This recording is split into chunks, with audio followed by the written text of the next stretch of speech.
right, how is everybody doing? Thanks for joining us. We have Representative Richard Holtorf with us. And I want to just make sure that, my name's Todd Richards. And I'm Darko Vukovic. And we are with the County Freedom Coalition. And one thing we'd ask you to do is please like, share, and subscribe to this video, because this just gets that information out to more and more people, gets that analytic that YouTube follows, and gets the word out more to more people. So on this podcast, we are interviewing people who are trying to advance liberty and freedom in the state of Colorado. And like I said before, today we are joined by Representative Richard Holtorf. So how are you doing, sir? Pretty good, Todd. Thank you for inviting me to your program. I appreciate the invitation. It's a pleasure to be with both of you folks today. Good. So one of the things I ran across reading about you is you are retired Army. And that's, in my book, that's a strike against you. So I'm retired Air Force. So gets some people have a hard time understanding that, and that's the way it is. So well, I will tell you that I served 29 years in the Army.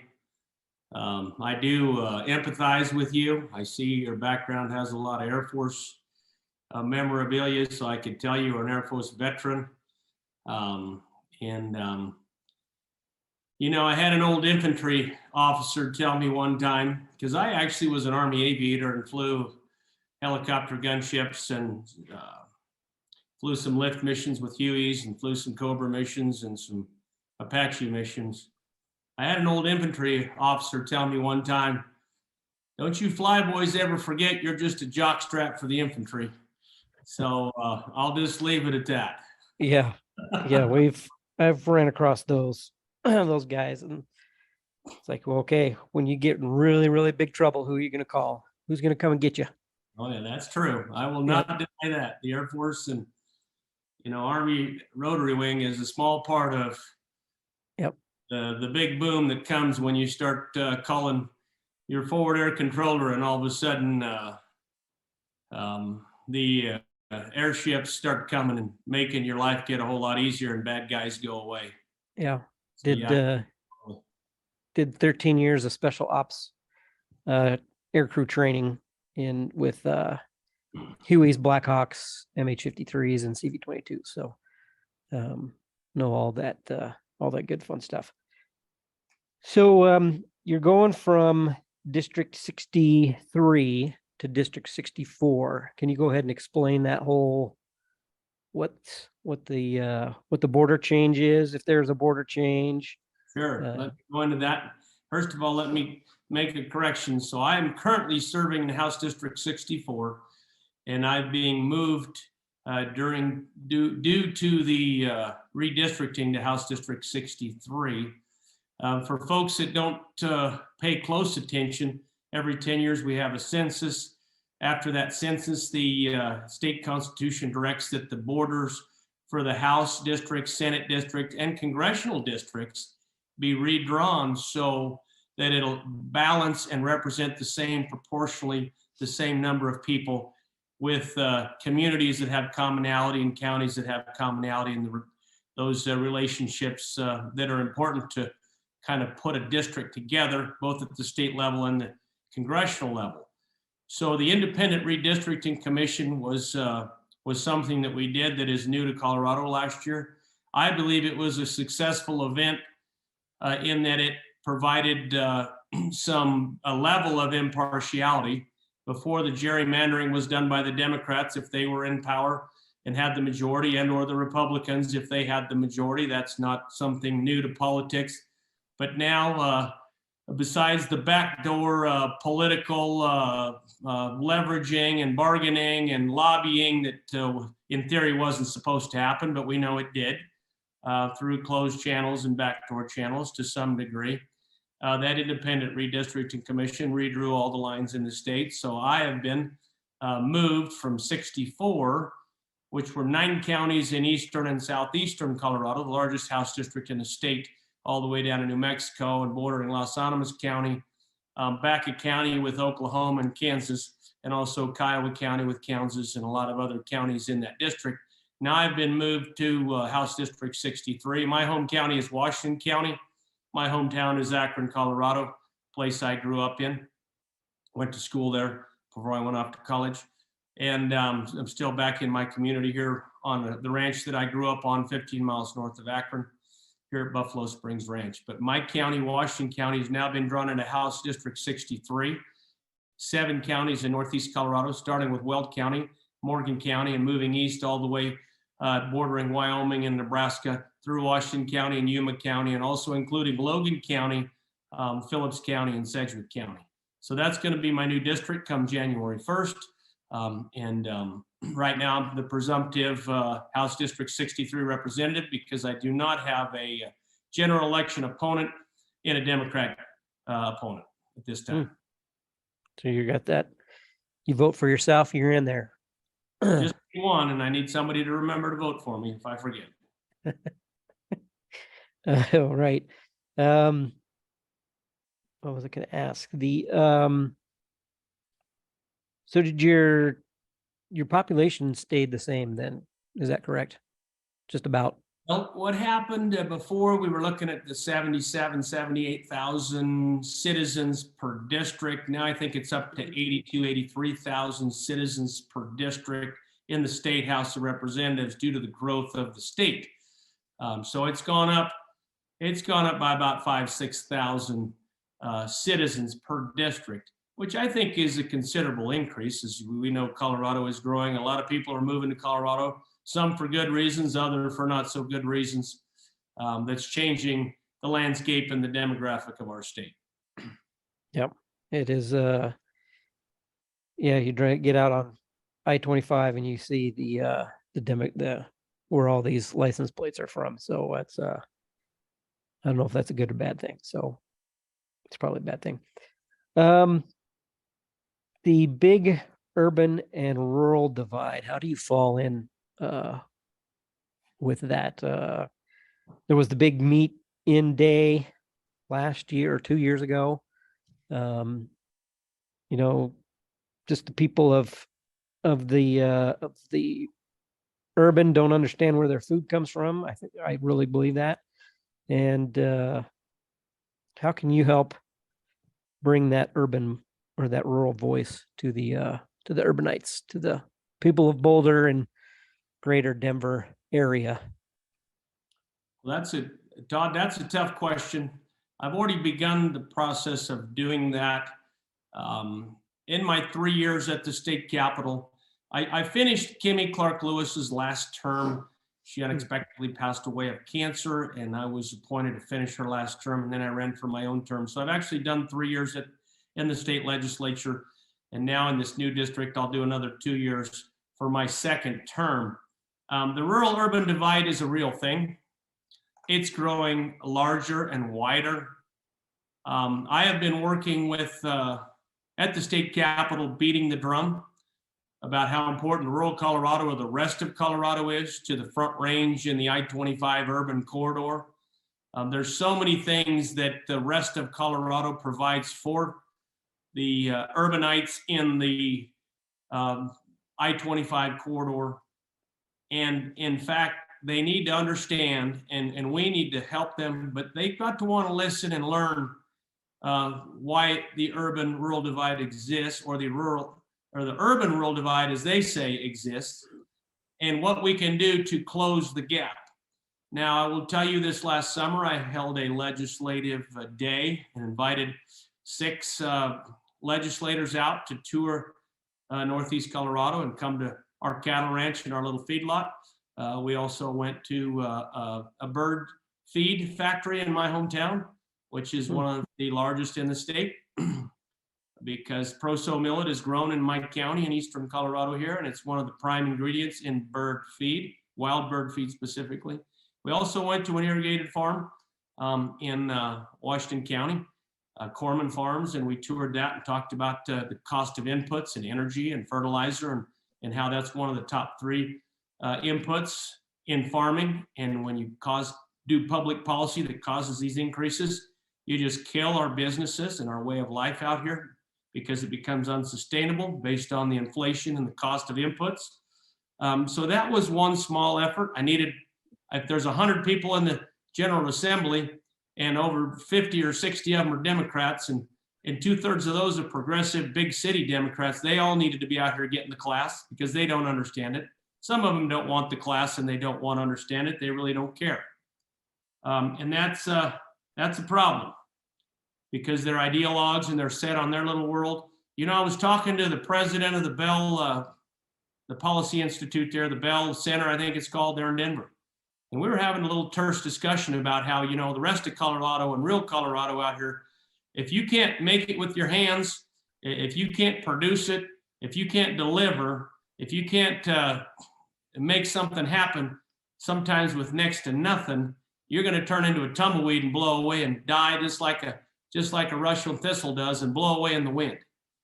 And we don't need people promoting policy that does that to the rural people that I represent. That causes us to shrivel up and die like a tumbleweed, like a Russian thistle would, and then start blowing away in the wind because of their bad, horribly misguided public policy. Like this one example is the Ag Union Labor Bill that they pushed through. A horrible bill put together by the Democrats to pay, big union a little dividend through their good legislative will so they could get more money donated to them by opening up ag to big union. And also county governance and many other things. We know that in the past it didn't work in the 70s, 60s, 70s. They tried to unionize ag, and it's not going to work in 2020 and 2022, 3, 4, 5. It's not going to work well because it doesn't fit. That hand does not fit this glove. That's a clear example of the rural-urban divide. There's so many things out there that, and I'll talk a little bit about meat out, meat in. You know, Governor Polis, he thought he'd be clever. He'd satisfy his domestic partner's whims because he's a vegetarian. The governor's not. I've seen him eat a steak before, but I believe the governor's husband, I believe they call him, I've learned, is a vegetarian or a vegan.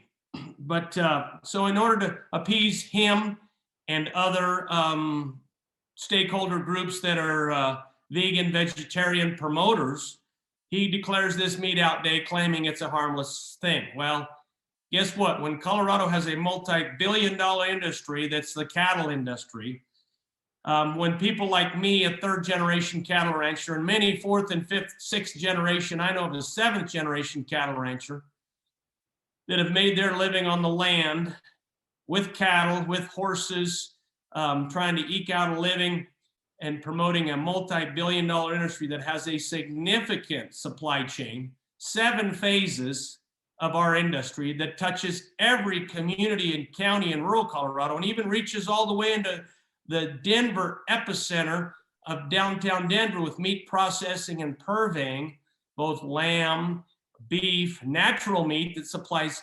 Whole Foods, for example, which many of our urbanites like to shop at, particularly those folks from Boulder County and other places. Okay, when you want to cut out that supply chain and take away a product that literally supports hundreds and thousands, hundreds and near a million plus, perhaps indirectly, population of Colorado by having this claim, then you get the response that you got because the meat industry went crazy and declared a meat in day. And there was more beef sold in that month than any other month in the year because of the governor's foolishness. But you cannot attack Boulder County directly. Boulder County, get off our backs. You ideologue vegans and vegetarians, you eat what you want and live how you want, but don't try to shove that down our throats. Or do exactly what you say, Todd, with your program. When you do things to injure us, to cut our Achilles heel, to try to take away our livelihoods, it's not okay. You live how you want, you let us live how we want, and let us make our living the way we know how in the hinterlands of Colorado, out here on the rural plains, and in the mountains counties. because ranching is a big part of Colorado. It's one of the big three, Todd, that made Colorado great. Mining was one of them. Energy was another one. Cattle was a third. And these darn fools out there, and I'm going to call them fools because they're misguided and foolish. You can't take away the things that made this state great and think you're still going to have a great state. It's true. And it Very drives true. me absolutely crazy that these people don't understand what I'm trying to tell them. Now, I've reached across the aisle. I've talked to people. Hell, Todd, I've said rural-urban divide so many times, I've had Democrats pleading on the House floor not to say it again. The former Representative Matt Gray was one of them, begging me not to say it again. I said, you quit passing policy that kills rural Colorado, then I'll quit saying it. So give us a break. Well, he's no longer a representative because he was the town drunk in the state capitol and everybody knew it, but no one would do anything for him. He needed treatment. Now he's getting help, I hope. I hope he gets help because that's what he needed. But there's a lot of problems in that state capitol, a lot of things going on, and they're not good. So if that's not enough of an explanation, I can keep going, but that's kind of a pretty passionate plea that says there's a lot of work to do. And these urban legislators need to understand, particularly on the ag committees, both the Senate and the House, they need to understand how important agriculture is. Because if you don't eat, you've got a national security crisis. If you can't produce your own food and haul food all the way into the big town and feed all the multi-millions of people living in that urban corridor, then those people are going to starve. We're not going to starve out in the country. We'll have plenty of food, but they're the ones that'll be starving and wondering what the heck happened when the food is not abundant and readily available. Yeah, and to that point, I believe last year we had 12% food price inflation. Can you touch on maybe if meat was higher than that? And if so, what do you think are the leading causes contributing to food price inflation? Well, I will tell you that beef prices have gone up more like 20, 25+%. And it's a commodity-based product, so the prices fluctuate up and down based on a lot of market forces and factors. But there's been a significant increase in both pork, chicken, and beef across the table. And you say, why is that? Well, you can talk about COVID a little bit. You can talk about supply chain disruptions, and there is some truth to that. But the greater issue for us is the overall inflation of the input products that have to raise beef. When you've got corn prices going up significantly, when you have hay prices going up significantly, it's some of the highest prices I've seen in 25 years in this business. When you have the vet medicine prices going up, when you have labor costs going up. Now, I see Darko on the screen. Is that the name you like to be called, sir? Or do you have another name? No, yes, sir. Darko. Okay, Darko. That's a very unique code name. You know, in cowboy country, we all give ourselves nicknames, but that's not one I've ever seen, so that's a good one. But anyway, I will tell you that absolutely when the cost to make a commodity goes up, the price has to go up. For these misguided folks that want to raise energy prices by shutting down oil and gas, how do you think all the food gets to your grocery stores? By trucks. Does the freight price go up when your fuel goes up? I mean, this is economics 101. So yes, the transportation costs go up. And I'm going to back into this. We're just going to back right down the fence line here on this one. Okay, so there's a cost that goes up. How about the labor to drive the trucks when you want to put more labor rules in place? Or let's go with big union and unionize everything and cut all the independents out, California. You want to know why everything backed up on the ports in California and Los Angeles? Because big union blocked all the independents out and they couldn't roll in there and help. 30-40% of your transportation fleet was boxed out, big union, which is a bunch of horseshooey. Most people in ag transportation are independents.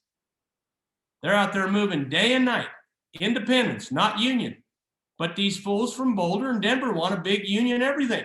It will not work. And it just makes your freight costs go up. Let's back up a little bit more. Okay, at the processing facilities, at the processing facilities, it's a hugely labor-intensive event. And the capital infrastructure and equipment to process and fabricate any beef product is significant. You can't raise labor costs.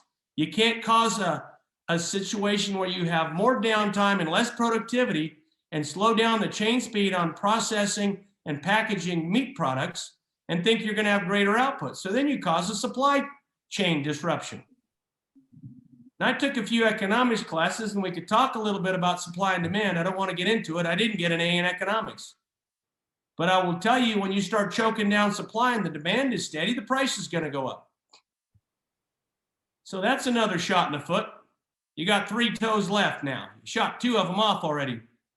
For all you progressive, big union, big city, Denver and Boulder and other Democrats that want to drink the Kool-Aid, let's back up a little bit more. So now you got to feed the cattle, you got to feed the chickens, you got to feed the pigs, you make bacon, you got to feed everything, and it's got to grow and get harvest ready so it can be harvested. When you create conditions that make that cost more, including labor costs going up, including, limiting the number of hours that people can work. And ag, you got to work a long hours and a long day to get it done. It's not like some union job where you blow the whistle, go in the plant and blow the whistle and walk out with your lunchbox and you're done. There is a huge commitment by country people to do what we do. And we need to be left alone. Their hand does not fit our glove, and they need to understand that. So keep their hand out of our gloves. Anyway, let me go a little bit farther. So now you got all the input costs going up because of inflationary forces. We can talk about the war in Ukraine and blame that, but I'll tell you what, when you don't create conditions through foreign policy measures that stop Russia from invading another country because you're weak and feckless or have that perception, then there's a problem there. And Ukraine supplies an enormous amount of fertilizer to the whole world. The base ingredients that go in fertilizer. So now we have a 400% increase in fertilizer costs. Now the farmers have to, and oh, by the way, you've done this with fuel because you wanted to go green, because you're green energy zealots, and you want everything to be renewable, 50% by 2030 or 2035, says Governor Polis, and then 100% by 2050, says the California King. And look what you've done. You've created a huge disruption because you can't farm. There's no electric tractors out there to farm. And it takes a lot of diesel to turn dirt. It takes a lot of fuel to run my feed trucks in my little feed yard and feed these cattle. 50, 100, 150, 200,000 pounds of feed a day to grow. And we're a little outfit. The big boys have to feed a lot more feed to grow their livestock. And then you got that fuel cost. And you got the corn inputs, and you got the higher labor costs. So guess what, America? Everything's going to cost more because you haven't even thought about the second and third order effects of your bad public policy. But for the rich elitists from Boulder County and Denver County and others, they don't care because they can afford it. They've got that silver spoon in their mouth, their trust fund babies, and their money's just rolling in the bank account from royalties, and their stocks and bonds and other things, perhaps. Well, the stock market's backing up pretty hard, but you know what I'm saying. But the people out here turning dirt and getting cow manure on their boots and trying to make a living are suffering. And it hurts our little rural communities and dries up our little towns. And it really, really is a negative impact on what is rural eastern Colorado, among other things. But I could go on, Darko. I think I better stop there and take a breath because I'm getting a little light in the head. I'd love to ask you a little bit more about that. If you had to guess, and I'm not asking for any precise, but just an estimate on the amount that the input costs have gone up versus the amount that the farmers were able to raise prices on their sales. Do you think that they have held that ratio? Or do you feel like it's actually been a squeeze on the farmers so that they're actually making less money per unit of productivity than they were prior to this inflation wave that's hit us? That's a really good question and a very technical question. First of all, people need to remember, and I hope that there's a few of my urban cousins listening. I question that, but it would be nice if they would, or maybe they'll pay attention to this real specific part of the presentation I'm about to give. Agricultural producers don't get to set their prices. We live in a commodity-based world where markets are driven by perceived or real supply and demand, and they're traded mainly out of Chicago and Kansas City. These markets are long-standing, decades-old markets at the Chicago Board of Trade, the Chicago Mercantile Exchange, and the Kansas City Board of Trade. Many prognosticators and commodity analysts are watching these markets daily. There's an enormous amount of trading that goes on in these markets daily. A lot of it is speculative trading. A lot of it is institutional trading, and it's not even ag-based. In fact, more of it is non-ag-based trading, investor class and speculative traders than it is agricultural trading. And the premise of that was for agricultural producers to be able to lock in future profits with that market. But it became something very, very different. So let me further explain that we take the market that is given to us. We can control our harvest. We can't control the weather or the yield. We can sure try with fertilizer and with irrigation and herbicide and pesticide application. But when the folks in Denver, and I've seen my progressive Democrats from Boulder County come down with all their anti-chemical legislation that tries to take away the tools in our toolbox as farmers, so we can't use certain pesticides, we can't use certain herbicides that help us produce more, and that's still going on. There's going to be more legislation this next session they're going to try to shove up our backsides. Again, it's going to take more tools out of our toolbox. But we take the price that the market gives us when we have to sell. And a lot of times our banker tells us, hey, you're short a couple $100,000 in your bank account there. Time to sell something and get flush. We got to right side this thing because we're getting a little too deep. So what happens? A farmer will sell off some corn. A cattleman will sell some cattle. They'll prepare and market their product. And they take what the market gives them. So now that I've explained that, let me go into the next part of it. Inflation, input costs. Are we right-sided? Are we upside down? Are we making a profit? That depends every day, every month, and every year. It is different. I call it a roller coaster ride. When the prices are going up and your input costs are low, it's kind of nice to ride that roller coaster all the way to the top. But when you get to the top and all of a sudden your input costs like we have right now are 30 to 40, say 20 to 40% increased across every category. I'm a small businessman. When my insurance costs more, here I'll use my fingers. When my fuel costs more, when my fertilizer costs more, when my feed inputs cost more, and yeah, my fingers are dirty because I make a living out there in the dirt here in rural Colorado, as many of us do. We turn dirt and we make a living with our livestock. When every class goes up of your main input costs and your labor goes up, what happens to your bottom line? A third grader can do the math, particularly when you don't fix the selling price like other businesses can. A cup of coffee at Starbucks, yeah, we can sell it for $6 or $8. It used to cost $3 or $4, but you know what? Prices are going up, so we're going to jack our price, and if you want our commodity, come and get it. Good cup of coffee. Way too expensive for the average blue-collar boy, but a good cup of coffee nonetheless. But we can't do that in agriculture. So we can get upside down really fast. And there are safety nets.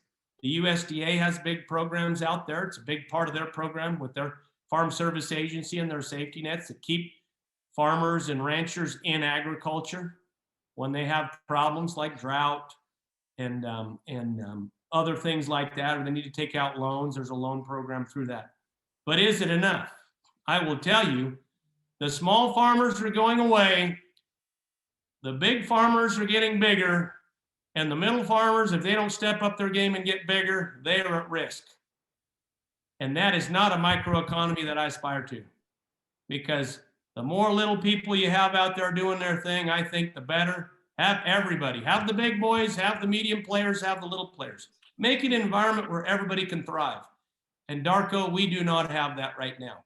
I don't know if I've answered your question, but I hope I've given you some insight on how agricultural economics works and kind of the situation we're in. In some classes, People might break even. In other classes, they might make a little bit of money. In other classes, they're going to lose money. That's why we have to diversify agriculture and do more than one thing, or you'll also die on the vine and turn into that tumbleweed and blow away out here. Yeah, no, and I think, to what you're saying, just to paint a little bit of a picture of what I'm seeing, and I'd love to hear your feedback on if that's correct or not, but I'm concerned that I've seen statistics that the average age of the farmer, I forget the exact age, but it's on the high end.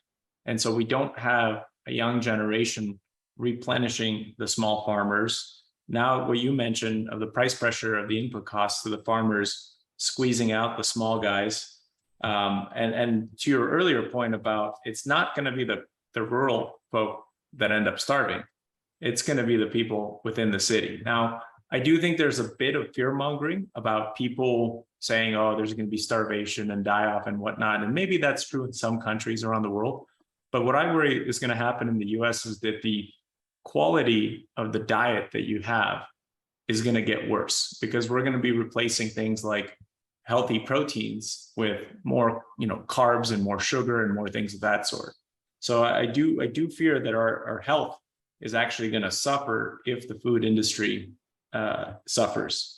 And also to your earlier point about what happens when those farms go away, I do believe in history, we've seen a few examples of this where, like the Dust Bowl and things of that sort. So you can actually create an ecological disaster by having, a mass die-off of farms as well.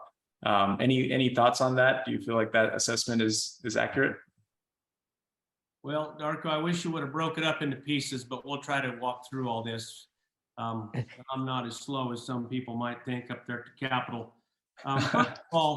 First of all, we need to promote multi-generational farming and ranching to keep it going. You need to get that next generation to take over the farm or take over the ranch. And you can't make it harder. You've got to make it, because it's already hard. We work 10, 12, 14-hour days. Some people say, why do you do it? Well, we do it because we love to live out here. We love working with our hands. We love being able to grow crops and raise cattle and see the product of our toil. And we take great pride in that rugged independence of living out here and making a living against the headwinds of challenge and the forces of nature, and being able to show at the end of the day we've survived and maybe we've thrived. We need to create conditions for thriving for the next generation as well. And you can't make it harder. So I'm a big promoter of that. And we have to create policy that's going to do that so we can keep this going all across our great country, and especially in Eastern Colorado and in Western Colorado. And people out here like me aren't looking for government handouts. We're not wanting to get in the welfare line. We're not out there trying to, game the system necessarily. And I know there's some insurance programs out there that farmers will try to game and get ahead on, and they're leveraging and hedging on those things that the market gives them to survive. And that's part of that price protection and that safety net that's afforded to farmers and ranchers. And some people get a little crossways on those programs. But you don't make money every year out here. And when you lose money, most people in the city would run from this so fast because they couldn't stand a $100,000, $200,000 loss in a year. But we work on the averages out here, a 2-year, 3-year, 5-year average in agriculture. And your bankers know that. Your agricultural lenders know that. And they're watching the trend analysis. If 3 out of 5 years you can turn and stay in the black, they're going to back you or more. You get south of that, you're going to have a problem. But let's talk a little bit about fear mongering and health. I'm not here to fear monger. Our country produces more than any other country in the world because of American ingenuity and technology. We crush it. No other country can do what we do, and I'm not ashamed of that. We need to be proud of that. We produce more pounds of beef per head than any country in the world. We have a better protein product that's healthier, that's more tasty and delicious because of the way we feed cattle, corn-fed cattle, than any country in the world. And most of that, Darko, goes to exports. As a matter of fact, Colorado, for those of you that are listening, we export the best beef overseas because they pay a premium for that. You don't believe me? Do your research. Japan buys it. China buys it, Korea buys it, even China's buying it because it's good and it's healthy and it's a great protein product. And our other classes of meat are in the same way. I'm not here to fearmonger and say we're going to starve. The people in the city aren't going to starve, with one exception, the poor people. Now, Denver and Boulder, progressive, liberal Democrats, when you want to do what you do and cause these inflationary forces, you hurt the little people the most. And the poor people, they're the ones that are going hungry. And then you want to turn around and say, well, we'll just raise taxes. We'll give everybody a free lunch at school, breakfast and lunch now with Proposition FF. We'll charge the Colorado citizens $100,000 in raised taxes. And we'll have somebody else pay the bill. So all the kids can have a free lunch in this case. But that's not the solution either. And then we'll give out grants so people can go out and get grant money. Go to the government trough and stick their head in there and start eating like a hog. I'm not a big fan of that either. In fact, I think it's wrong. There are places for grant programs and there are places for social programs. But when you try to have, and I've said it on the House floor, when you try to have grants at go-go and you have grants for every damn thing you can dream up, something's wrong, Colorado. Governor Polis, something's wrong. Alec Garnett, Speaker of the House, something's wrong. Former Leroy Garcia, Speaker of the Senate, now we had a new one, Fenberg. Oh, President Fenberg, something's wrong, and that's what you're peddling. We don't want it out here. But you know what? That's what's fashionable. And we're going to rake in more money for grants and give out more giveaways because we can. That's their mentality. Let's talk a little bit about health. And yes, inflation, the rich people, they're not going to flinch. They're going to pay the extra $5 a pound, for whatever they want. It's going to dig in their savings a little bit, but they'll get flush and they'll get replenished. The middle class, they struggle and suffer because now they're not upper middle class. Now they're lower middle class. If they're middle class, they might be upper lower class now. Everybody steps down in the socioeconomic scale. Thank you, President Biden. Thank you, progressive Democrats. Just notch everybody down, kind of like you did your judicial reform with felonies and misdemeanors. Step everything down 2 steps, social justice warriors, and look what you got in the crime. Well, guess what? We're doing it the same way here. We're stepping everybody down in their socioeconomic status. And the poor people at the bottom are the ones that are starving. And they're the ones that are having the mental crisis. And they're the ones that are ending up on the streets as homeless people. For everybody that claims they care about these little people, they better relook the way they think. And those folks, and I know there's a lot of free meals out there in the inner city, but I will tell you, a mentally deranged drug addict in the Denver inner city will go find drugs before they will find food. So we need to think about our drug policy and the things we're doing to try to help these mental health folks. And I'm not going to say that there's going to be people starving. It won't be like the French Revolution, where people in Paris are starving, but the people in the country are fat as hogs, because that's what happened back then if you study history. But it's going to be hard on people, and it will be further eroding of what is our infrastructure in our urban centers, and it'll cause more disparity and more economic disparity among U.S. citizens. And boy, I can't say that message stronger. I hope people will listen. It's not okay to hurt the little people. And I got poor people out here in Eastern Colorado too. You just don't see them because they're miles apart. And they don't complain and go up to the food kitchen because they can't even get to it, because now they got to pay $5 in gas to get to town, which might be 10, 15, 20, 30, 40 miles away. And so you hurt my people even more, Darko. And boy, I could talk for hours, but I need to take another breath. So I'll turn it back to you. Yeah, no, one last point, and then I'll hand it over to Todd is, I hear you hitting hard on the progressives, and I try to remind people that it's not just, there's no right and left. If you zoom in on left, you see that there's actually multiple factions at play. And I just want to maybe give you an opportunity to clarify this point, if you agree, Richard, which is, there's nothing wrong with being a vegan, if you make that as a choice for yourself and you believe that that's better for yourself and you employ it to yourself, great. If you want to go ahead and start your own farm and you want to have a higher degree of standard of, how you treat the soil and how you, fertilize it and how you deal with pests and infestations and things of that sort, nobody's stopping you. Like, we would love for people to take that challenge and step up and really like show us how to do it, but show us how to do it at a scale that actually works. What I see a lot of times is people will hold up these examples that are maybe great illustrations of what the future could be, but you can't substitute, your home garden for something that's feeding New York City. And so in my mind, like I just go and I come from a communist country, hence the name. It might be new to you. I was born in Yugoslavia, and I've studied a little bit about how the Soviet Union handled things and how my former country handled things. And I also heard the stories from my grandparents and parents. But to me, this is more of a communist mindset of wanting to exert central authority to control people's lives, more than it is a, let's say, liberal mindset of saying, hey, I'm going to go live my life and I'm going to, do things differently. And whatever you guys are doing out there, whatever, that's not my problem. I'm going to show a better way of doing things. Any thoughts or opinions on that? Well, wouldn't it shock you to say yes?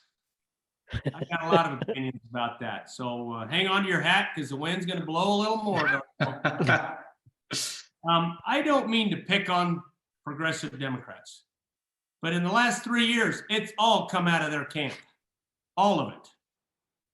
And the governor has been pulling the puppet strings.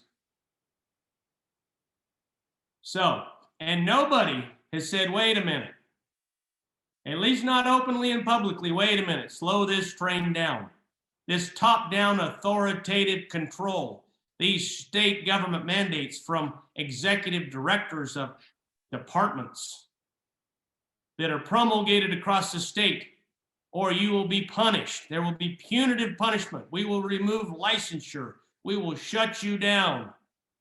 Short of Gestapo-style Nazi imprisonment, we're going to hurt you if you don't do what we say.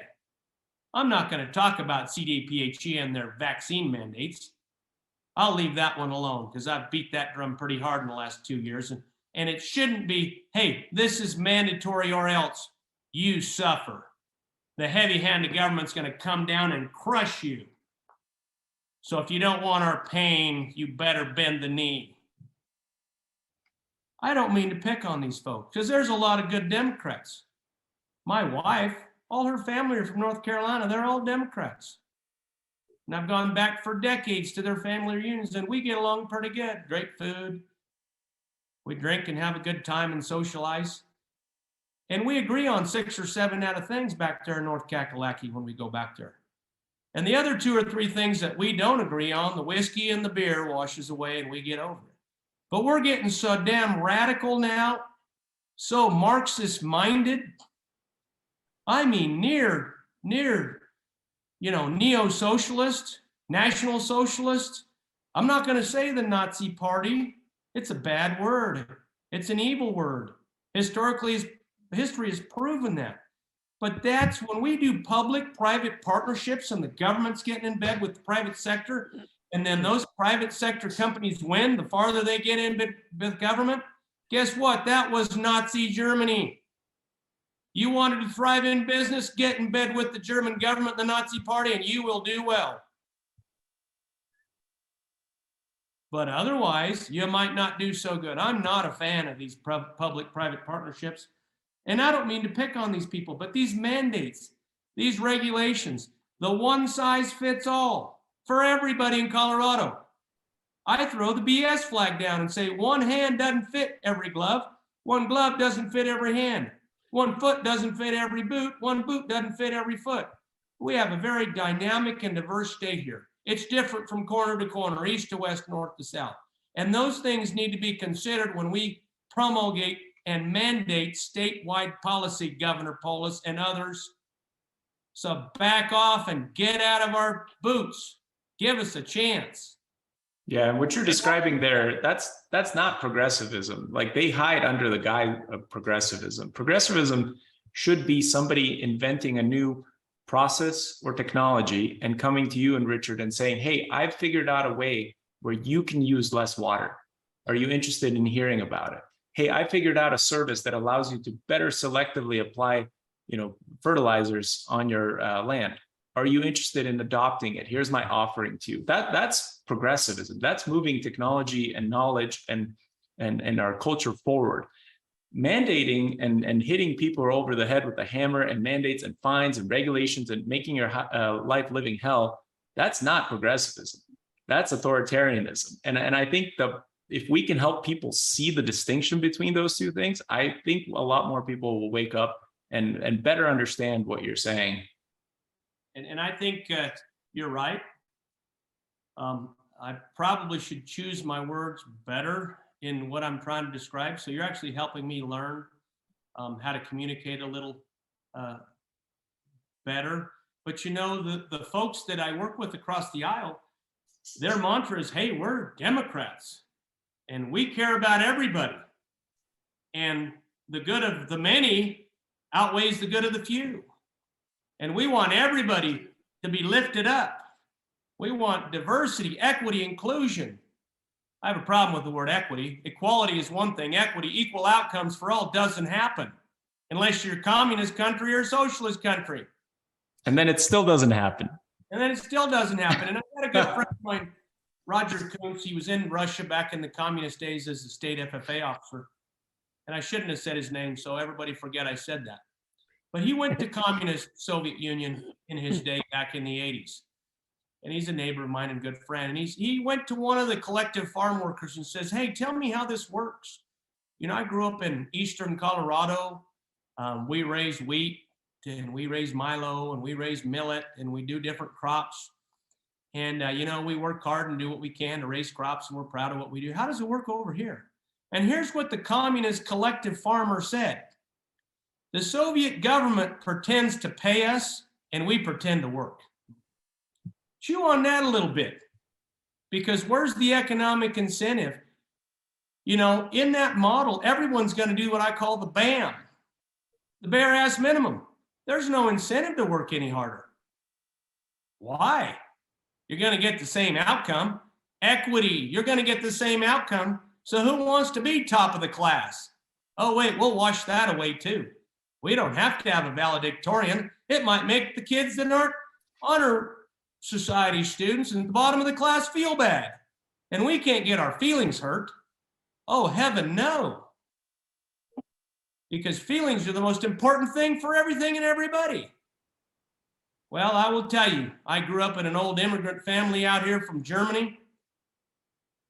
They came over and went through Ellis Island and left the old country and came here.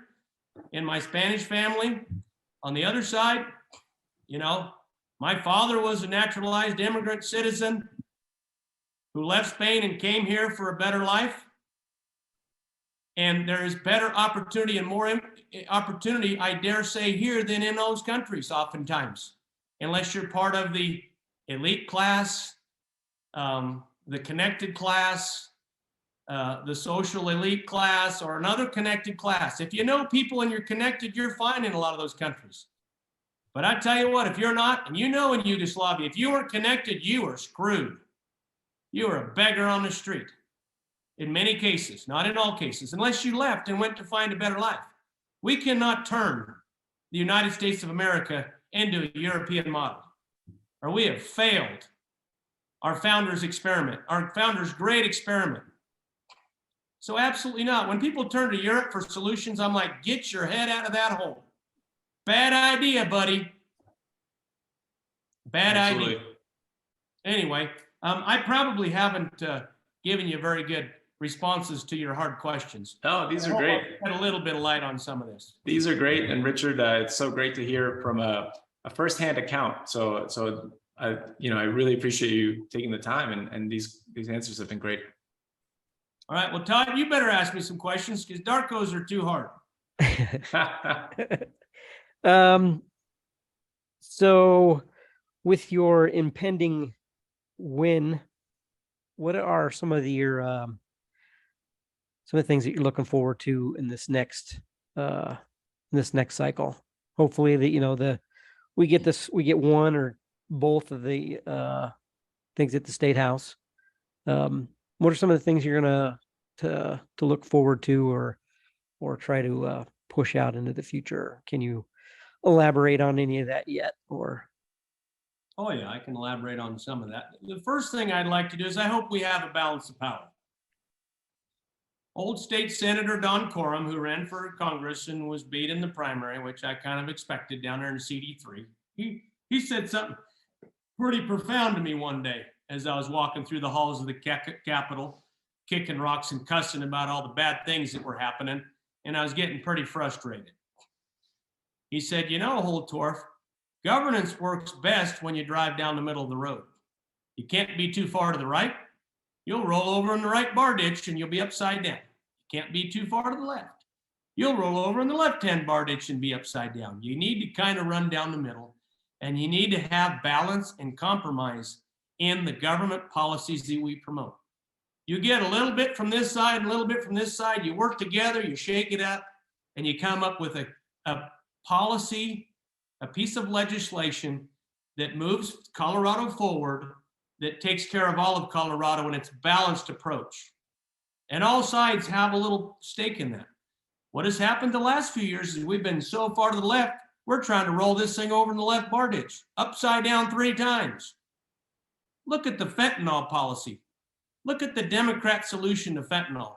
Started in 2019, and here we are in 2022, and we're still killing hundreds of people in this state to fentanyl deaths because 1 gram apparently is good enough. 4 was too much because that would kill, you know, a herd of 1,000 elephants, but 1 gram will only kill a herd of 20 elephants, so that's all right. Well, no, it's not all right. People continue to die because of bad policy, which wasn't balanced.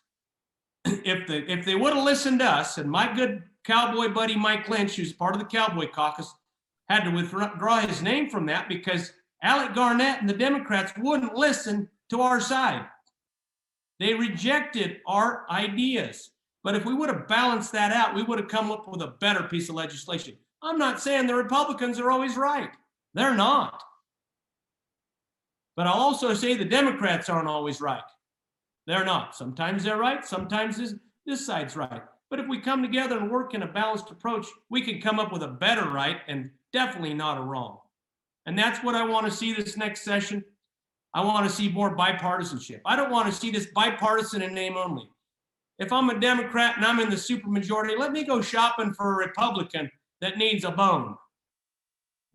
Somebody needs to pass something because they got nothing going on but the calendar on their desk. Okay, they throw them a bone, the Republican bites. And then during that stakeholder work, and I've seen this so many times, it disgusts me. And it's not the way policy is supposed to be put together. The Democrats go over here, that's my left hand, by the way, for those of you that are paying attention, and they go do their stakeholder work. They don't invite one Republican to any of that. They box them out and close them off. The Republicans over here waiting to have a conversation that never happens. And then they go to committee. And the Democrat introduces the bill, and the Republicans standing there like wallpaper. That's bipartisan. Well, that's a bunch of horse hooey. There's nothing bipartisan about it. It's a bunch of bunk. And there's too much of that goes on. And it's pervasive the last couple of years up there. And it's disgusting. It's not the way the system was meant to work. And that needs to be corrected. So I hope by the balancing of power that we get to that point. And the governor has to listen. He can't pull the puppet strings, play the president of the Senate, play the Speaker of the House, you know, like dogs on a leash, run to the governor's office when the governor rings downstairs, or upstairs rather, because he's on the first floor now. Well, he's at home because he works from home now. Most of the time, unless there's a big event, because he's never in his office. Every time I go down there to talk to him, he's never around. And I've asked to talk to him.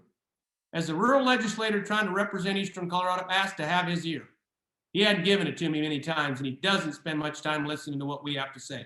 And that's another problem. The governor needs to represent all of Colorado and listen to everybody. And I mean listen, not just the Boulderites and the Denverites and the suburbanites that he cares about the most in 5 counties surrounding his condo in Boulder, Colorado.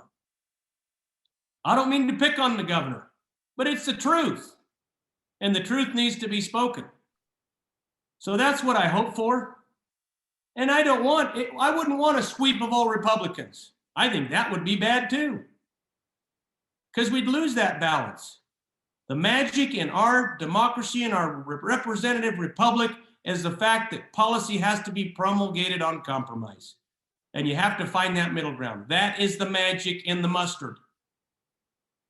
But if you don't have that, I'll just go back to good old Senator Don Quorum's words. Todd, I didn't tell you about my 5 bills. I do have 5 bills. I want to kind of hold those close to my chest. Yep. No, you don't have to divulge any of your playing cards. Just nice to know that you. I hope that answers a little bit of the question. I think I kind of danced around it a little bit and didn't get too specific. No, that's fine. So speaking of compromise, how do you define compromise? And is there room for compromise when a citizen's constitutional rights are at stake?